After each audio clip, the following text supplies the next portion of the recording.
Fantastic Jayachandran. Unexpected price for all selected items. Grab it soon. Ethnic Healthcare இயற்கை கருத்தரிப்பு மையம் D நகர். கால் 96000037. மனுஸ்மிருதி அப்படிங்கிற ஒரு ஸ்கிரிப்சரை pan பண்ணணும். இங்க இருக்கிற பேட்ரியார்கி எல்லா நாடுகள்லயும் பேட்ரியார்கி உண்டு, எல்லா நாடுகள்லயும் ஆணாதிக்கம் உண்டு. ஆனா இந்தியாவை பொறுத்த வரைக்கும் பிராமணிக்கல் பேட்ரியார்கி, அதாவது பார்ப்பனியம் சார்ந்த அந்த ஆணாதிக்கம் அப்படிங்கிறது ரொம்ப தலை ஓங்கி இருக்குது. சாதியம் அப்படின்றது வெறும் பிராமணிக்கல் அந்த கம்யூனிட்டியில மட்டும் இல்லாம மற்ற இடைநிலை சாதிக்கக்கூடியும் இருக்குல்ல, கண்டிப்பா மிகப்பெரிய அளவுக்கு இருக்குல்ல. அதனாலதான் யாருமே பார்ப்பனர்கள் ஒழிகன்னு சொல்ல மாட்டோம், பார்ப்பனியம் ஒழிகன்னு தான் சொல்றோம். பட் இப்போ மனுஸ்மிருதியை பற்றி பேசுவது அல்லது ரிலிஜியன் பற்றி பேசுவது வரக்கூடிய சட்டமன்ற தேர்தல் அது எடுபடுமா? சட்டமன்ற தேர்தல் மட்டும் இல்ல, இப்ப இந்தியாவில தேர்தல்னு ஒண்ணு நடந்தாலே அது சாதி மதம் சார்ந்து மட்டுமே நடக்கும். களத்துல இறங்கி வேலை பாக்குற கடலூர்ல பல நாட்கள் நான் வந்து இசிகாவுடைய இறங்கி சண்டை போட வேண்டிய நிலைமை வந்திருக்கு. பாஜகவை சேர்ந்த பெண்களாக இருக்கட்டும், யாரா வேணும் இருக்கட்டும், இந்த பழியை அவர் மேல இந்த தருணத்துல செலுத்தினது கண்டிப்பா ஒரு மூளையற்ற ஒரு இது. அவங்களுக்கு பேக் ஃபயர் ஆகுது. அவங்க யோசிச்சு செஞ்ச ஒரு யுக்தி அவங்களுக்கு பேக் ஃபயர் ஆயிடுச்சு. இப்போ ஒரு கல்ச்சுரல் ரெவல்யூஷன் அவங்களே ஆரம்பிச்சு விட்டுட்டாங்க. மனுஸ்மிருதி அப்படிங்கிற ஒரு விஷயம் எல்லா பெண்களையும் இழிவுபடுத்தக்கூடிய, இழிவுன்னு சொல்ல மாட்டேன், அது வந்து ஆதிக்க முறைக்கான ஒரு டூல். ட்ரிபிள் தலாக் ஆர்கியூ பண்ண அதே ஸ்கேல்ல மனுஸ்மிருதி ஆர்கியூ பண்ணட்டும். அது செயல்முறையில இருக்கு, இது செயல்முறையில இல்ல அப்படிங்கிறது தவறான ஒரு அண்டர்ஸ்டாண்டிங். எல்லா கவர்மெண்ட் மிஷனரிஸ், எல்லா நோடல் ஏஜென்சிஸும் ஆதிக்க சாதியினரும் மெஜாரிட்டேரியன் ஹிந்துத்துவவாதிகளும் உட்கார்ந்து இருக்கிற இடமா மாறிடுச்சு. பாம்புல என்னங்க கெட்ட விஷயம்? அந்த நஞ்சை தவிர்த்து வேற என்ன கெட்ட விஷயம்? அது உங்களை என்ன பண்ணுச்சு? அது உங்களுக்கு முன்னாடி வந்துச்சுன்னா நீங்க என்ன பண்றீங்க? அடிச்சு கொள்றீங்களா இல்லையா? ஏன் கொள்றீங்க? மனுஸ்மிருதி என் கழுத்தை சுத்தி இருக்கிற பாம்பு.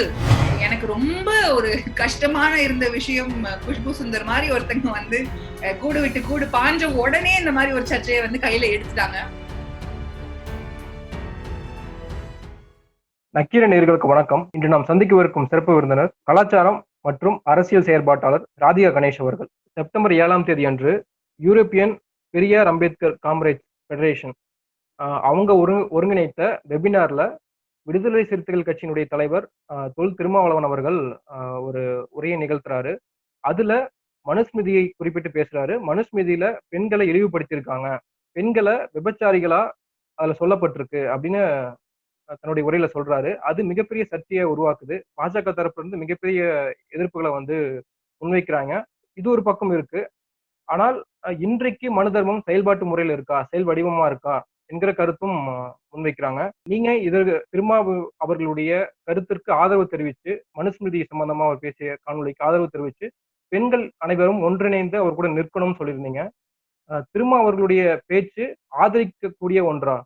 முனைவர் திருமாவளவன் பேசியிருந்தாதான் அதை ஆதரிப்போங்கிறது ஃபர்ஸ்ட் நான் அப்படிங்கிறது இல்ல. அதை அந்த கருத்தை யார் சொல்லியிருந்தாலும் அதுக்கு நான் ஆதரவு தெரிவிச்சிருப்பேன். இதுக்கு முன்னாடியும் தெரிவிச்சிருக்கேன், இது தொடர்ந்தும் தெரிவிப்பேன். முதல் விஷயம், பாஜக அரசும் சரி, அதை சார்ந்து இருக்கக்கூடிய எல்லா விதமான ரைட் விங் ஃப்ரிஞ்ச் எலிமெண்ட்ஸும் சரி, அவங்களுக்கு சப்போர்ட்டா இருக்கக்கூடிய அப்பர் காஸ்ட் கம்யூனிட்டிஸும் சரி, புரிதல் இல்லாம செயல்படுறாங்கிறது முதல் விஷயம். இரண்டாவது விஷயம், அரசியல் முன்னேற்றத்துக்காக பல்வேறு விஷயங்களை வந்து முன்னுக்கு பின்னா செய்யறாங்க. அதுல முக்கியமான ஒரு நோட் பண்ண வேண்டிய விஷயம், இப்ப நீங்க சொன்னீங்க ஒரு ஃபுல் சென்டென்ஸ், அவர் திருமாவளவன் சொன்னதை ரிப்பீட் பண்ணி காமிச்சு எனக்கு ஒரு கேள்வி கேக்குறீங்க. நீங்க அந்த கேள்வி கேட்கும் பொழுது நீங்க ரிப்பீட் பண்ணதை மட்டும் நான் கட் பண்ணி எடுத்து சமூக வலைதளங்கள்ல போட்டு இவர் இந்த மாதிரி சொல்றாரு அப்படின்னு சொன்னா அது ஒரு சர்ச்சை ஆகுமா ஆகாதான்? அதுதான் அன்னைக்கு நடந்த ஒரு விஷயமும். அவர் வந்து முனைவர் திருமாவளவன் 1.5 மணி நேரம் பேசினத ஒரு 6 நிமிஷம் வீடியோவா கட் பண்ணி எடுத்து போடுறாங்க. இது எல்லா இடத்துலயும் எல்லாரும் செய்யக்கூடிய விஷயம். சர்ச்சை தேவைப்பட்டா அந்த இடத்துல இந்த மாதிரி ஒரு யுக்தியை பயன்படுத்துறாங்க. நான் தெரிவிச்ச சப்போர்ட் முனைவர் திருமாவளவனுக்கு மட்டும் கிடையாது. இந்த விஷயத்துல அவர் அட்டாக் பண்றாங்க, அது தவறு, அதுக்கு சப்போர்ட் பண்றேன். ஆனா அவர் சொன்ன கருத்துக்கள், அவர் இப்ப முன்வைக்கிற ஒரு டிமாண்ட், மனுஸ்மிருதி அப்படிங்கிற ஒரு ஸ்கிரிப்சரை பேன் பண்ணணும், அதை வந்து செயல்முறையில இருக்கா இல்லையா அப்படிங்கிறது இன்னொரு கேள்வி. இப்ப வந்து நம்மளுடைய ஞாபகத்திலையும் நம்மளுடைய கல்ச்சுரல் மெமரியிலையும் இருக்குங்கிறது தான் உண்மை. அதை வந்து பேன் பண்ணணும் எடுத்து வைக்கிற கருத்தை வந்து நான் டெஃபினட்டா சப்போர்ட் பண்றேன். பட் அது வந்து இப்ப நடக்கக்கூடிய உமன் ஹராஸ்மெண்ட் இல்ல உமன் ஸ்டாக்கிங் எல்லாம் வந்து மனு தர்மத்தை படிச்சுட்டு தான் அதை நிகழ்த்துறாங்களா இல்ல அதை செய்யறாங்களா அப்படின்னு ஒரு கேள்வி இருக்குல்ல. என்ன பொறுத்த வரைக்கும் எந்த ஒரு சமூக விஷயத்தை சார்ந்த ஒரு குறிகளா இருந்தாலும், அது வந்து ஒரு ஸ்கிரிப்சரா இருந்தாலும் சரி, அது வந்து ஒரு பிராக்டிஸா கல்ச்சுரல் பிராக்டிஸா இருந்தாலும் சரி, அது இன்னைக்கு நடந்தாதான் அது நம்மள வந்து பாதிக்குது அப்படிங்கிறது கிடையாது. சோஷியல் அண்ட் கல்ச்சுரல் மெமரி அப்படின்னு ஒண்ணு இருக்கு. அதாவது நம்ம வளர்ந்து வரும் பொழுது அது வந்து நம்ம நம்ம படிக்கலனாலும், நம்ம அப்பா படிக்கலனாலும், எங்க அப்பாவோட அப்பாவோ இல்லைன்னா அவங்க அப்பாவோ படிச்சிருந்தா கூட வாய் வழி முறையா கடந்து வந்துகிட்டு இருக்கு. நான் இத வந்து இவ்வளவு ஆணித்தனமா சொல்றதுக்கான காரணம், நான் அப்படிப்பட்ட ஒரு குடும்பத்தை சேர்ந்த பெண். அத ஃபர்ஸ்ட் நான் சொல்லிக்க விரும்புறேன். நான் வந்து பிறந்து வளர்ந்து எல்லாமே கத்துக்கிட்ட ஒரு என்வாயர்மெண்ட், அந்த மாதிரி ஒரு குடும்பம், அந்த மாதிரி ஒரு சமூகம். அந்த சமூகத்துல பட் இன்னைக்கு ராதிகா கணேஷ் வந்து இன்னைக்கு அவங்களுக்கு ஃப்ரீடம் ஆஃப் ஸ்பீச்ல இன்னைக்கு வந்து பொலிட்டிக்கல் ஆக்டிவிஸ்டா இருக்காங்க. ஏங்க பொலிட்டிக்கல் ஆக்டிவிஸ்டா இருந்தா ஃப்ரீடம் ஆஃப் ஸ்பீச் இருக்குன்னு ஆயிடுமா? நான் இந்த ஃப்ரீடம் ஆஃப் ஸ்பீச்சுக்காக ஒவ்வொரு நாளும் எவ்வளவு சண்டை போடுறேங்கிறது எனக்கு தெரியும். வெளியே மட்டும் இல்ல, என் குடும்பத்துக்குள்ள நான் எவ்வளவு பெரிய ஒரு போரை எடுத்து நடத்திக்கிட்டு இருக்கேன். அப்படி எதுக்கு அந்த போர்? எனக்கு அரசியல் சாசனத்துல சொல்லி இருக்கு எனக்கு ஃப்ரீடம் ஆஃப் ஸ்பீச் இருக்குன்னு. நான் பேசுறதுக்கு என்னுடைய குடும்பத்தாருக்கிட்டையும் என்னுடைய வெளி மனுஷங்க கிட்டையும் நான் அவங்களை புண்படுத்தாத வரைக்கும் நான் என்ன வேணா பேசலாம் அப்படிங்கிறது சட்டம். அந்த அந்த ஒரு ஃப்ரீடம் ஆஃப் ஸ்பீச்சுக்கு நான் இன்னி வரைக்கும் நான் நிஜமாவே நான் கண்டிப்பா சொல்லணும், ப்ராக்ரெசிவான ஃபேமிலி தான். ஆனா அதுக்குள்ளேயே இவ்வளவு இருக்கும் பொழுது, நான் தினமும் பார்த்து வளர்ந்த குடும்பங்கள்ல என்ன மாதிரி இருக்கக்கூடிய பெண்களுக்கு எந்த விதமான ரெஸ்ட்ரிக்ஷன்ஸ் இருக்குங்கிறது எனக்கு தெரியும். அதை புரிஞ்சுக்கிட்டு அதை அறிஞ்சுக்கிட்டு தான் நான் வந்து இத பத்தி பேசியிருக்கேன். இப்போ மனுஸ்மிருதி இந்திய சமூகத்துல இருக்கு, இந்தியன் சொசைட்டில அது நடைமுறையில இருக்கு, இல்ல வந்து ஞாபகார்த்தமா இருக்கு நம்ம சொல்லலாம். பட் வெளிநாடுகள்ல பெண்கள் மீது நடக்கக்கூடிய ஒடுக்குமுறைகள் அதை எப்படி நம்ம புரிஞ்சுக்கிறது? அங்க மனுஸ்மிருதி படிச்சு தான் செய்யறாங்க நம்ம சொல்ல முடியுமா? ஓகே, 2-3 விஷயங்கள் இதுல. முதல் விஷயம் வந்து இந்து மதம் மட்டுமே ஆணாதிக்கத்தை ஆதரிக்கிற மதம்னு நான் எங்கேயுமே சொல்லல. முக்காவாசி பெண்ணியவாதிகள் சொல்ல மாட்டாங்க. பெண்ணியவாதிகள் என்ன சொல்றோம்னா, எல்லா மதங்கள்லயும் சில விஷயங்கள் பெண்களுக்கு ரொம்ப கெடுதலா அமைஞ்சிருக்கு, பெண்கள் மீது ஒரு ஆதிக்கம் இது பண்ற மாதிரி அமைஞ்சிருக்கு. நம்ம இந்து மதத்தை பொறுத்த வரைக்கும் ஒரு முக்கியமான ஒரு ஸ்பெஷாலிட்டி அப்படின்னா அது சாதியையும் ஜெண்டரையும் சேர்த்து இணைச்சு பிணைஞ்சு ஒரு கலவையா நம்மளுக்கு கொடுக்குது. சோ இங்க இருக்கிற பேட்ரியார்கி, எல்லா நாடுகள்லயும் பேட்ரியார்கி உண்டு, எல்லா நாடுகள்லயும் ஆணாதிக்கம் உண்டு, எல்லா மதம் சார்ந்தவர்களும் இந்த ஆணாதிக்கத்தை பழக்கப்படுத்துறாங்க. அதனாலதான் விமென்ஸ் ரைட்ஸ் மூவ்மெண்ட் எல்லா ஊர்லயும் இருக்கு. ஆனா இந்தியாவை பொறுத்த வரைக்கும் பிராமணிக்கல் பேட்ரியார்கி, அதாவது பார்ப்பனியம் சார்ந்த அந்த ஆணாதிக்கம் அப்படிங்கிறது ரொம்ப தலை ஓங்கி இருக்குது. சாதி சார்ந்து அந்த வழிமுறை சார்ந்து வரக்கூடிய ஒரு ரொம்ப நுணுக்கமான ஒரு ஆணாதிக்க முறை. அதை புரிஞ்சுக்கிறதுக்கு வந்து நம்ம எல்லாரும் செய்யறாங்களே நம்மளும் செய்யலாங்கிறது ஒரு ஆர்குமெண்டே கிடையாது. பட் சாதியம் அப்படின்றது வெறும் பிராமணிக்கல் அந்த கம்யூனிட்டியில மட்டும் இல்லாம மற்ற இடைநிலை சாதிக்கள்கிட்டயும் இருக்குல்ல? கண்டிப்பா இருக்கு, மிகப்பெரிய அளவுக்கு இருக்குல்ல. அதனாலதான் யாருமே பார்ப்பனர்கள் ஒழிகன்னு சொல்ல மாட்டோம், பார்ப்பனியம் ஒழிகன்னு தான் சொல்றோம். நம்ம எதுவுமே வந்து அதோடைய முழு அர்த்தத்தை புரிஞ்சுக்கிற தன்மைய இந்த காலகட்டத்துல இருக்கக்கூடிய இந்த பொலிட்டிக்கல் கிளைமேட்ல இருக்கக்கூடிய ரைட் விங் சப்போர்ட்டர்ஸ் மறந்துட்டாங்க. ஒரு விஷயத்த காமன் சென்ஸோட யோசிச்சு பார்க்கணும். ஒரு ரேஷனாலிட்டி நம்மளுக்கு இருக்கக்கூடிய அந்த செயல்திறனை வந்து யோசிச்சு பார்த்து வேலை பார்க்கணும். யாருமே ஒரு தர மக்களை அழிச்சிடுன்னு சொல்லல. அந்த மக்களுடைய வாழ்க்கை முறை மற்றவங்களுக்கு ஆதிக்கமா இருக்கு. அந்த வாழ்க்கை முறையை மாத்துறதுக்கான சில விஷயங்கள், சில முன்னெடுப்புகள் இது. இப்ப பிளாக் லைவ்ஸ் மேட்டர் மூவ்மெண்ட் வந்து வேர்ல்ட் ஓவர் நடந்துச்சு. இப்போ ஒரு சில மாதங்கள் முன்னாடி இன்னும் நடந்துட்டு இருக்கு. அவங்க போய் 2 நூற்றாண்டுகளுக்கு முன்னாடி நடந்த விஷயங்கள்ல இருந்த ஸ்டாச்சூஸ், அது அவர் வின்ஸ்டன் சர்ச்சிலா இருக்கட்டும், இல்லைன்னா கன்ஃபெடரேட் ஸ்டாச்சூஸா இருக்கட்டும், இதை எல்லாத்தையும் வந்து நொறுக்கினாங்க. எப்பயோ நடந்த விஷயத்துக்கு இப்ப ஏன் ஸ்டாச்சுவை நொறுக்குறோம்னு கேக்குறோமா? கேட்க கூடாது. ஏன்னா ஒருத்தருடைய ஒரு சமூகத்துடைய மேல இருக்கக்கூடிய அந்த பழியையும் அவங்க மேல இருக்கக்கூடிய ஆதிக்கத்தையும் ஏதாவது நிலைநாட்டுற மாதிரி ஒரு குறி இருந்துச்சுன்னா அந்த குறியை அழிக்கிறதுல தவறு கிடையாது. சமூக நீதி அப்படிங்கிற ஒரு சப்ஜெக்ட் வரும்பொழுது அந்த தராசுல வேற எதையுமே வைக்க கூடாதுங்க. அது எஸ் ஆர் நோ கொஸ்டின். சமூக நீதி வேணுமா வேண்டாமா, அது இந்த அளவுக்கு வேணும், 10% வேணும், 20% வேணும் யாருமே சொல்ல முடியாது. நம்மளுக்கு முழுமையா 100% சமூக நீதி தேவை. அதுக்கான விஷயங்கள் இது. ஒரு ரெவல்யூஷன் நடக்கும் பொழுது இப்படிதான் நடக்கும். பட் இப்போ மனுஸ்மிருதியை பற்றி பேசுவது அல்லது ரிலிஜியன் பற்றி பேசுவது வரக்கூடிய சட்டமன்ற தேர்தல் அது எடுபடுமா? சட்டமன்ற தேர்தல் மட்டும் இல்ல, இப்ப இந்தியாவுல தேர்தல்னு ஒண்ணு நடந்தாலே அது சாதி மதம் சார்ந்து மட்டுமே நடக்குது. ஒரு காலத்துல அது கரப்ஷன் சார்ந்தும் பணம் சார்ந்தும் நடந்துட்டு இருந்தது போய் இப்ப அதுவும் கலவையில இருக்கு. ஆனா சாதி மதம் சார்ந்து மட்டுமே ஓட்டு வாங்குற நிலைமைக்கு நம்ம வந்துட்டோம். அதுக்காக இவங்க செய்யற பாலிடிக்ஸ் சரியா தவறான்னு கேட்டீங்கன்னா, சாதி மதம் சார்ந்து பாலிடிக்ஸ் பண்றது என்னைக்குமே தவறுதான். ஆனா இன்றைய காலகட்டத்துல அந்த ஒரு நிலைமைக்கு கொண்டு வந்து விட்டுட்டாங்க. நம்ம ஒரு மெஜாரிட்டேரியன் கவர்மெண்ட் ஏற்படுத்திட்டோம் ஆல்ரெடி. அது ஏற்பட்டுடுச்சு ஆல்ரெடி.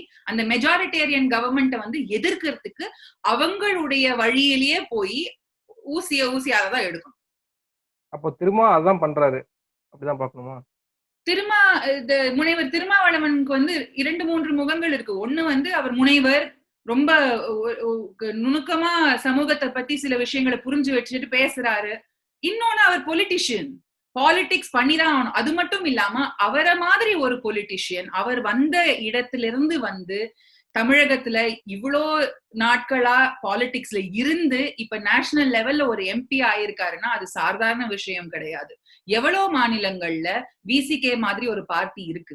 அந்த பார்ட்டி இவ்வளோ இந்த அளவுக்கு ஒரு சோசியல் ரெவல்யூஷன், பொலிட்டிக்கலா நம்ம இருக்கலாம், நம்ம யூபில இருக்கு, பீகார்ல இருக்கு அப்படி சொல்லலாம். ஆனா ஒரு சோசியல் ரெவல்யூஷன் தொடர்ந்து அத பேச்சிலேயே வச்சிருக்கிற ஒரு பார்ட்டின்னு பார்த்தோம்னா சில பார்ட்டிகள் தான் இருக்கு. சோ இந்த மாதிரி ஒரு கடினமான ஒரு இடத்துல இருந்து, சமூக இடத்துல இருந்து அவர் சண்டை இடணும்னா சில யுக்திகளை பயன்படுத்தி தான் ஆகணும். பட் பாஜகவை சேர்ந்த நபர்கள், குறிப்பா பெண்கள், அவங்க திருமாவை ஒட்டுமொத்த பெண்களுக்கு எதிரானவர், இல்ல பிசிகா ஒட்டுமொத்த பெண்களுக்கு எதிரான கட்சி என்கிற ஒரு தோரணை கொடுக்குறாங்க. அது எப்படி பார்க்கறீங்க? விசிகா முந்தைய காலத்துல சில விஷயங்கள் பெண்களுக்கு எதிராக பண்ணிருக்காங்களான்னா ஆமா பண்ணிருக்காங்க.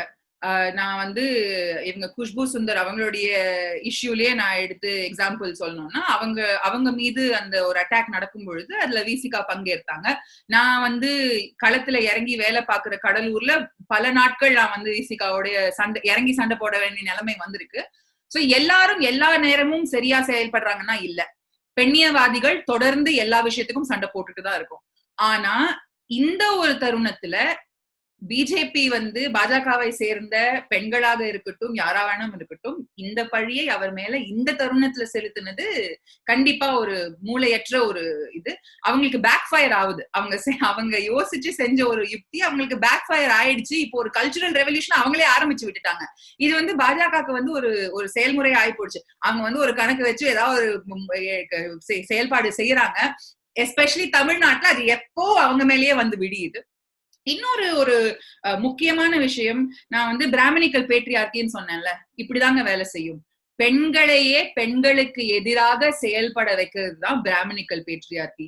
இப்ப திருமதி குஷ்புவா இருக்கட்டும், அவங்க பாஜகவை சார்ந்த எந்த பெண்களா வேணா இருக்கட்டும், நான் கண் கூட பாத்திருக்கேன். அவங்களோட RSS சார்ந்த துர்கா வாகினில இருந்து அவங்களுடைய பிஜேபி பார்ட்டிக்குள்ள கூட பெண்களுக்கு அவ்வளோ இடம் கொடுத்து ஃப்ரீடம் ஆஃப் ஸ்பீச் எல்லாம் கிடையாது. அவங்களுக்கே தெரியும் எங்க இருந்து ஆர்டர்ஸ் வருது, அவங்க எங்க பேசுறாங்கன்னு அவங்களுக்கு தெரியும். அப்படி இருக்கும் பொழுது அவங்க பேசுறத பார்த்தா அப்படி தெரியலையே, ஃப்ரீடம் ஆஃப் ஸ்பீச் இருக்கிற மாதிரி தானே தெரியுது. எனக்கு கூட தான் ஃப்ரீடம் ஆஃப் ஸ்பீச் இருக்குன்னு நீங்க ஃபர்ஸ்ட் சொன்னீங்க. பார்த்தா அதுதான் ஒரு பெண் இமான்சிபேட் ஆயிட்டாங்கிறது அவங்க பேசுறத வச்சு மட்டும் நம்ம கணக்கிட முடியாது. நான் தைரியமா பேசுறாங்க, தனிச்சு நின்னு பேசுறாங்க, எல்லா விஷயத்தையும் மனசுக்கு பட்ட மாதிரி சொல்றாங்கன்னா அது அவங்களுக்குள்ள இருக்க ஒரே போர். அந்த போரை நாங்க தினமும் எடுத்து நடத்துறதுனால சொல்ல முடியுது. எனக்கு ஒரு விஷயம், பெண்களை சண்டை போடுறாங்கன்றது அந்த பிராமணிக்கல் பேட்ரியார்கியை எப்படி புரிஞ்சுக்கணுங்கிறதுக்கு இது சரியான தருணம். மனுஸ்மிருதி அப்படிங்கிற ஒரு விஷயம் எல்லா பெண்களையும் இழிவுபடுத்தக்கூடிய, இழிவுன்னு சொல்ல மாட்டேன், அது ஆதிக்க முறைக்கான ஒரு டூல். நீங்க அதை இழிவா நினைக்கிறீங்களா இல்லையா, அது அடுத்த கட்டம்.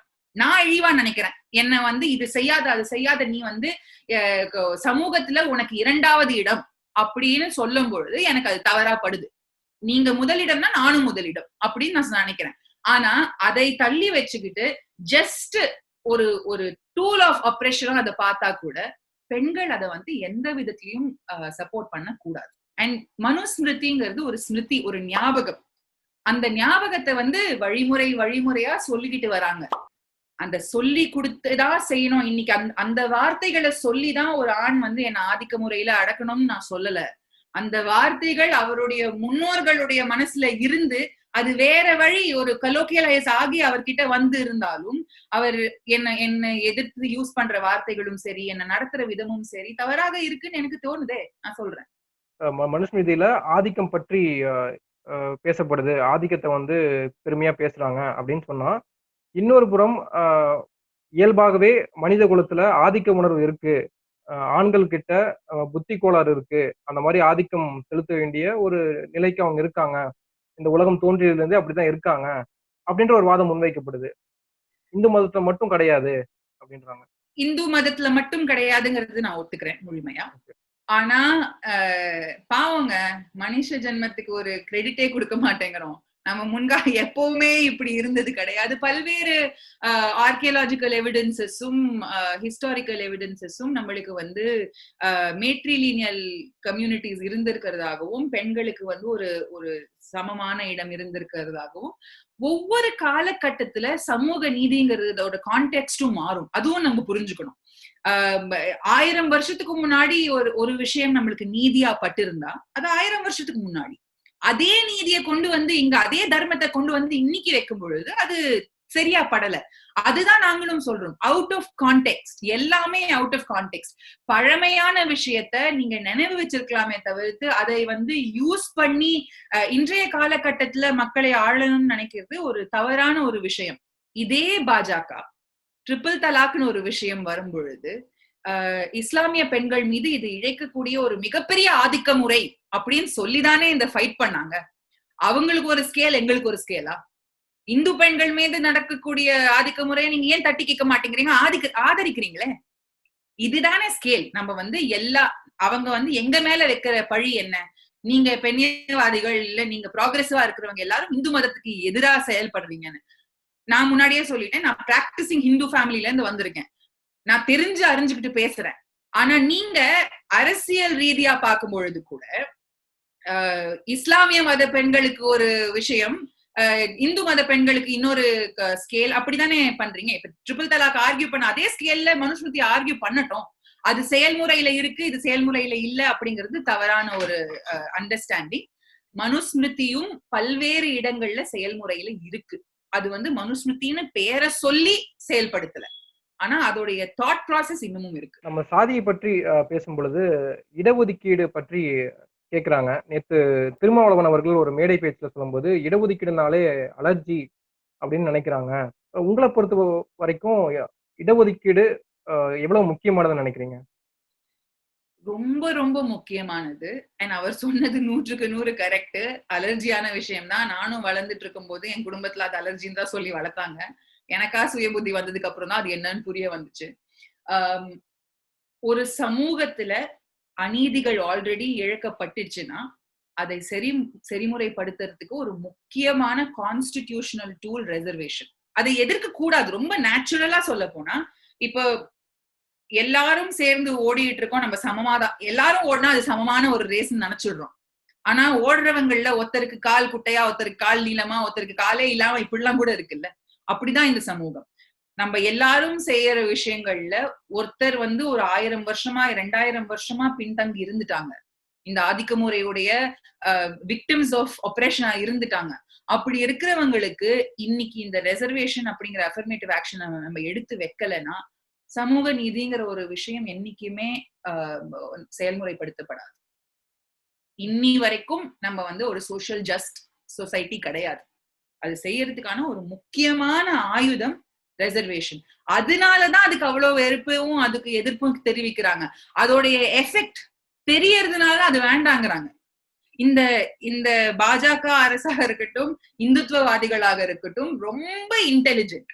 அவங்க வந்து ஒரு சமூகத்துல எது இம்பாக்ட்ஃபுல்லா இருக்கும்னு தெரிஞ்சுக்கிட்டுதான் அதை எதிர்க்கிறாங்க. அது மனுஸ்மிருதியோட இம்பாக்டா இருக்கட்டும், ரெசர்வேஷனோட இம்பாக்டா இருக்கட்டும், ஒரு சொசைட்டில அவங்கள தவிர வேற யாராவது முன்னுக்கு வந்துட்டாங்கன்னா அவங்க கையில இருந்து பவர் போயிடுங்கிற ஒரு பயத்துல இதெல்லாம் செஞ்சுட்டு இருக்காங்க. இடஒதுக்கீடு பற்றி பேசும்போதோ இல்ல ஆதிக்கத்தை பற்றி பேசும்போதோ ஒருத்தர் வந்து ஒரு உதாரணம் சொல்றாரு. 2 பேர் இருக்காங்க.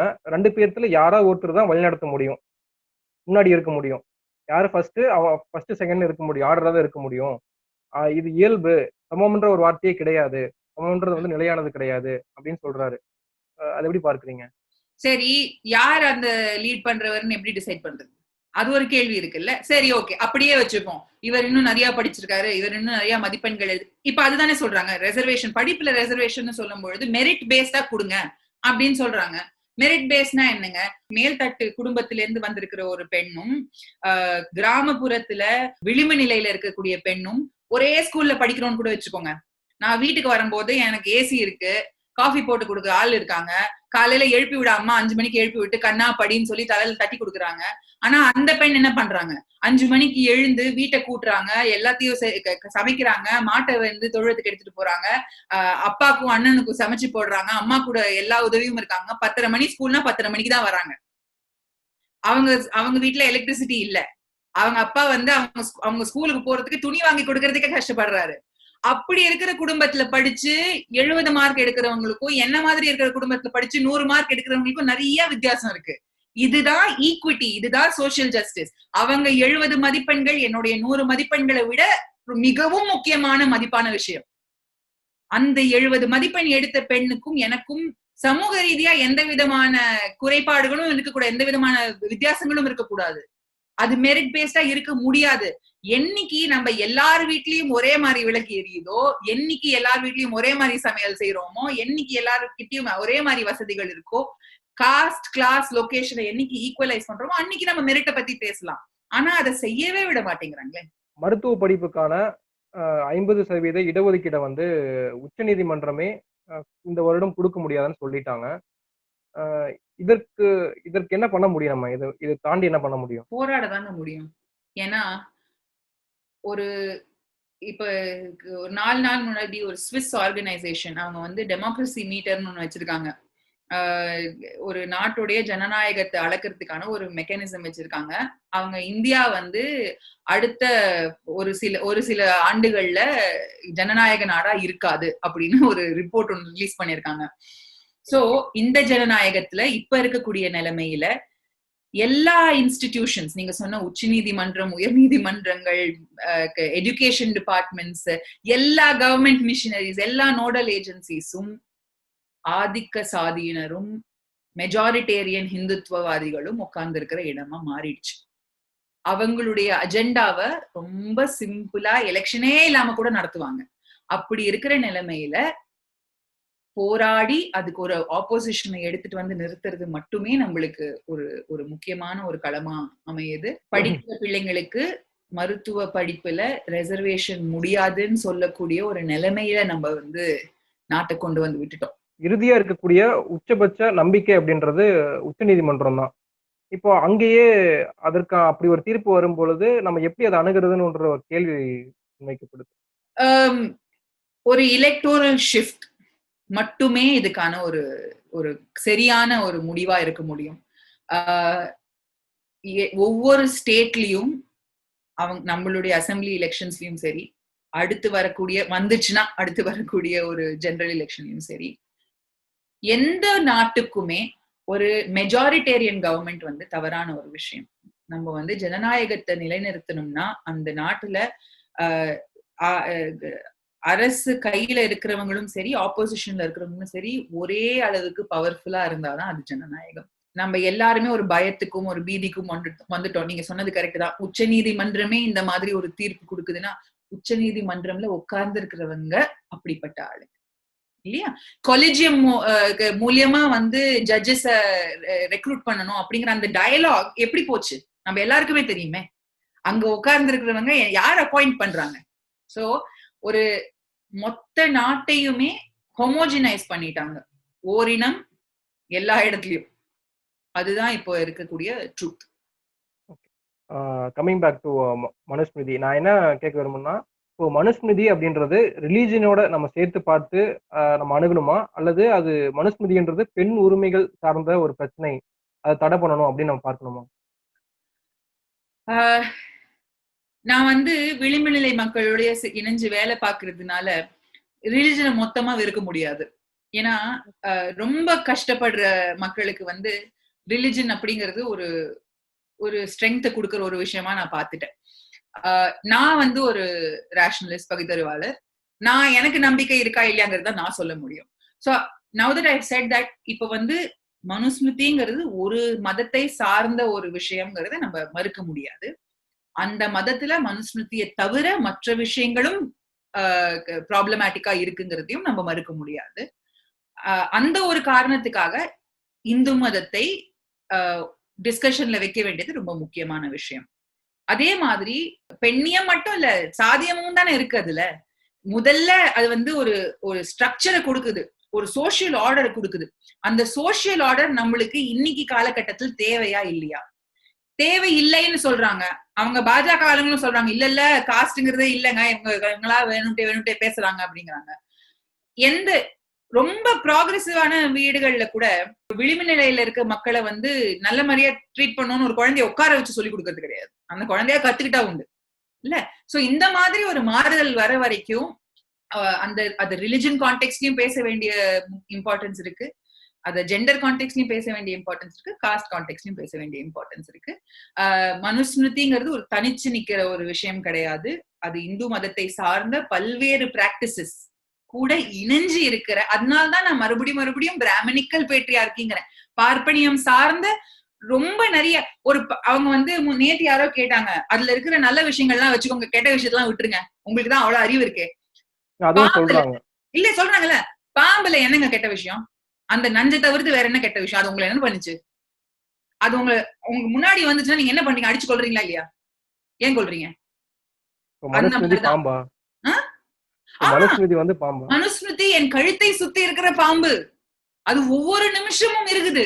ஏன்னா இந்த பக்கம் ஒரு 5 பேரு, அந்த பக்கம் 5 பேர் அவங்க வந்து ஆணாதிக்க முறையை கைப்படுத்துறவங்க இருக்கலாம், அவங்க வந்து சாதியத்தை கைப்பற்றுறவங்க இருக்கலாம், யாரா வேணா இருக்கலாம். அதை வந்து யூஸ் பண்ணி கொஞ்சம் கொஞ்சமா இழுத்துட்டு வராங்க. சோ ஒரு சொசைட்டில நம்ம என்னைக்குமே பாம்பை பார்த்தா ஐயோ நஞ்சை மட்டும் எடுத்து வச்சுட்டு அதை கொஞ்சம் பான்னு சொல்றது கிடையாது. அதே மாதிரிதான் ஒரு ரெவல்யூஷன் வரும்பொழுது ஒருத்தருக்கு இழக்கப்பட்ட கெடுதல்களை மொத்தமா எடுத்துடணும், அது கலையோட கிள்ளி எரிஞ்சிடணும். அதை நீங்க ஏன் வந்து சிலதை வச்சுக்கோங்க, சிலது உங்களுக்கு பிரயோஜனம் இல்ல, அது செயல்முறையில இல்லன்னு நீங்களே அவங்களே ஒத்துக்கிறாங்கல்ல. அவங்க சொல்றாங்க செயல்முறையில இல்ல, நாங்கெல்லாம் படிக்கிறது இல்ல, ஜஸ்ட் அது ஒரு மெமரி அப்படின்னு சொல்றாங்க. செயல்முறையில இல்லாத ஒரு விஷயம், உங்களுக்கு பாதிப்பு இல்லாத ஒரு விஷயம். அதுல என்ன எங்க ஒரு பிரச்சனை வருதுன்னா, மனுஸ்மிருதி 2000 வருடங்களுக்கு முன்பு எழுதப்பட்டது அப்படின்னு சொல்றாங்க. இந்து மதம் ஒரு 100 வருடங்களுக்கு முன்பு தோன்றியது. ஆனா ரெண்டையும் இணைச்சு இந்து மனது புண்படுகிறது, இந்து மக்களினுடைய உணர்ச்சியை தூண்டுறாங்க அப்படின்ற ஒரு வாதம் முன்வைக்கப்பட்டுட்டே இருக்கு. இது வந்து இந்துக்கள் அப்படிங்கிற ஒரு அம்ப்ரெல்லாவை ஏற்படுத்த பாக்குறாங்க. இது வந்து ஒரு பொலிட்டிக்கல் யுக்தி. எப்படி முனைவர் திருமாவளவன் வந்து இதை யுக்தியா பயன்படுத்துறாருன்னு அவங்க சொல்றாங்களோ, அதே மாதிரி இந்துக்களை இணைக்கணும் அப்படிங்கிறது ஒரு யுக்தி. ஹிஸ்டாரிக்கலி பார்க்கும்பொழுது, ஆர்கியலாஜிக்கலி பார்க்கும்பொழுது, அந்த ஆரிய வழிபடி வந்த வர்ணாசிரமத்துல 4 வர்ணங்கள் தான் இருக்கு.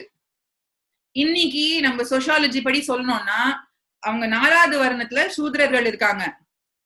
அதை தாண்டி அதி சூத்திரர்கள்னு ஒரு கேட்டகரியே கிடையாது. அது வந்து ஒரு எக்ஸ்ட்ரா ஃபிட்டிங். ஆமா, அவர்னா இன்னைக்கு இருக்கக்கூடிய பெரும்பாலான மக்கள் தலித், ஆதிவாசி, பகுஜன். கரெக்டா? இந்த தலித், ஆதிவாசி, பகுஜன் நம்ம வந்து கான்ஸ்டிடியூஷனலி சொல்லணும்னா எஸ்சி, எஸ்டி, ஓபிசி, நம்ம தமிழ்நாட்டுல எம்பிசி அப்படி நிறைய ஒரு எக்ஸ்ட்ராஸ் இருக்கு. இவங்க எல்லாரும் தான் சூத்திரர்களும் அதி சூத்திரர்களும். பெரும்பாலான மக்கள் இந்து மதத்துல கடைசி நிலையில இருக்காங்க. அப்படி இருக்கும் பொழுது அந்த மதம் வந்து அவங்களுக்கு ஒரு ஒரு ஊண்டுகோல் தேவைப்படும் பொழுது அதை ஊன்றி எழுந்துக்கணும். ஆனா அதே ஊண்டுகோலை வச்சு அவங்களை அடிச்சிருக்காங்க. யாரு வந்து மிகவும் ஒடுக்கப்பட்டிருக்காங்களோ அவங்களுக்கு ஒரு குரலை கொடுத்து அவங்கள ஃபுட் சோல்ஜர்ஸா மாத்துறதும் ஒரு யுக்தி. இல்லையா? இன்றைய காலகட்டத்துல முஸ்லிம்கள் மட்டுமே உங்களுக்கு எதிரி அப்படின்னு ஒரு ஒரு நெரேட்டிவ் எடுத்துட்டு வராங்க. இந்துக்கள் எல்லாரும் ஒன்று, முஸ்லிம்கள் உங்களுடைய எதிரின்னு. இன்னைக்கு அப்பனா முனைவர் திருமாவளவன் சொன்னதுல உங்களுக்கு அப்படி என்ன பிரச்சனை? சோ ஒவ்வொரு விஷயத்திலயும் அவங்களுடைய பவர் ஸ்ட்ரக்சரை உடைக்கக்கூடிய விஷயங்களை சொல்லும் பொழுது அவங்களுக்கு வந்து அன்ஈஸியா ஆகுது. அப்படி இப்படி நகர்ந்துக்கிறாங்க, அவங்களே ரோட்ல போறதை எடுத்து வெட்டில விட்டுறாங்க. ஓகே, இறுதியா இந்த இந்த மனுஸ்மிருதியை பற்றிய இந்த சர்ச்சையான விவாதம் பாஜகவுக்கு ஒரு கை கொடுக்குமா அது தேர்தல் களத்துல? கொடுக்கும். ஏன்னா அவங்களுடைய திறன் வந்து எல்லா விஷயத்தையுமே பாலிடிக்ஸா மாத்தக்கூடியது. இன்றைய காலகட்டத்துல எப்பவுமே ஒரு பொலிட்டிக்கல் ரெவல்யூஷனும் கல்ச்சுரல் சோஷியல் ரெவல்யூஷனும் சைட் பை சைடு தாங்க போகும். சில பேர் வந்து இதுக்கு இடம் கொடுக்கணும்னு நினைப்போம், சில பேர் கொடுக்க வேண்டாம்னு நினைப்போம். முக்கியமா பொலிட்டிக்கலி பார்த்தோம்னா அன்எம்ப்ளாய்மெண்ட், என்வாயன்மெண்ட், இந்த மாதிரி ஒரு 1000 விஷயங்கள் இந்த கொரோனா காலகட்டத்துல இருக்கக்கூடிய எக்கானமி, இது எல்லாமே இன்னைக்கு பெரிய விஷயங்களா இருக்கு. அதை பேசுறது விட்டுட்டு நீங்க மீடியா முழுவதும் எல்லா இடத்துலயும் அரசியல் சர்ச்சையில இது மட்டுமே இருக்கு அப்படின்னு நம்ம சொல்றோம். ஆனா இது எல்லாத்துக்கும் ஒரு ஆணி வேரா இருக்கக்கூடிய சோசியல் ஜஸ்டிஸ், இந்த வந்து அத வந்து தட்டி கேட்கிற ஒரு தருணமா தான் நான் இதை பாக்குறேன். ஒரு இக்கானமி வந்து கிராஷ் ஆகுதுன்னா அதுல அதிகமா பாதிக்கப்படுறவங்க விளிம்பு நிலை மக்கள். அவங்க விளிம்பு நிலையில இருக்கக்கூடியதுக்கு காரணம் சாதியம். சோ இந்த சோசியல் ஜஸ்டிஸ தொடாம நீங்க வந்து கல்ச்சுரல் ரெவல்யூஷன் பண்ணாம பாலிடிக்ஸ் நடத்த முடியாது. அதனால இது ரொம்ப முக்கியமான சர்ச்சை. பாஜகவுக்கு இது வந்து கை கொடுக்குமா தோள் கொடுக்குமான்னா என்ன பொறுத்த வரைக்கும் தமிழகத்துல கொடுக்க கூடாது. தமிழகத்துல அவங்களுடைய குட்டை முழுவதுமாக உரிச்சு காட்டக்கூடிய ஒரு தருணமா இதை நம்ம செயல்படுத்திக்கணும். எனக்கு ரொம்ப ஒரு கஷ்டமான இருந்த விஷயம், குஷ்பு சுந்தர் மாதிரி ஒருத்தங்க வந்து கூடு விட்டு கூடு பாஞ்ச உடனே இந்த மாதிரி ஒரு சர்ச்சையை வந்து கையில எடுத்துட்டாங்க. அவங்களே வந்து சில வருடங்களுக்கு முன்னாடி ஆளாக்கப்பட்டாங்க இந்த மாதிரி ஒரு பர்சனல் அட்டாக்கு. அப்படி இருக்கும் பொழுது பெண்களுக்கு எதிராக செயல்படுறோமேன்னு ஒரு வருத்தம் இருந்தாலும் இது வந்து ஒரு கல்ச்சுரல் ரெவல்யூஷனரி மூமெண்ட். தமிழகம் வந்து எப்பயும் போல இப்பயும் இந்த அரசியலுக்கு ஒரு வழிகாட்டியா இருக்கு. சோசியல் ஜஸ்டிஸ் பாலிடிக்ஸ்க்கு ஒரு வழிகாட்டியா நம்ம தமிழகம் இருக்கு. அதனாலதான் என்னோட வீடியோல நான் சொன்னேன், தமிழ்நாட்டை விட்டு வெளியே இருக்கிறவங்க அனைவரும் இதுல சேர்ந்து கொள்ள வேண்டிய ஒரு தருணம்.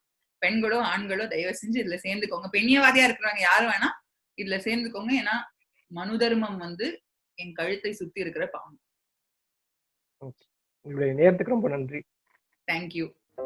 நக்கீரன் டிவிக்கு சப்ஸ்கிரைப் செய்யுங்கள். உங்கள் ஆதரவே எங்கள் பலம். ஆசிரியர்களுக்கு நண்பனாகவும் மாணவர்களுக்கு ஆசானாகவும் திகழும் தேர்வு வழிகாட்டி. ஒவ்வொரு பாடத்திற்கும் அனுபவமிக்க ஆசிரியர்களின் துல்லியமான தெளிவான விடைகள். CNC இருக்கு, தேர்வு பயம் எதற்கு? இது தீரன் பப்ளிஷிங் ஹவுஸ் விற்பனை வெளியீடு.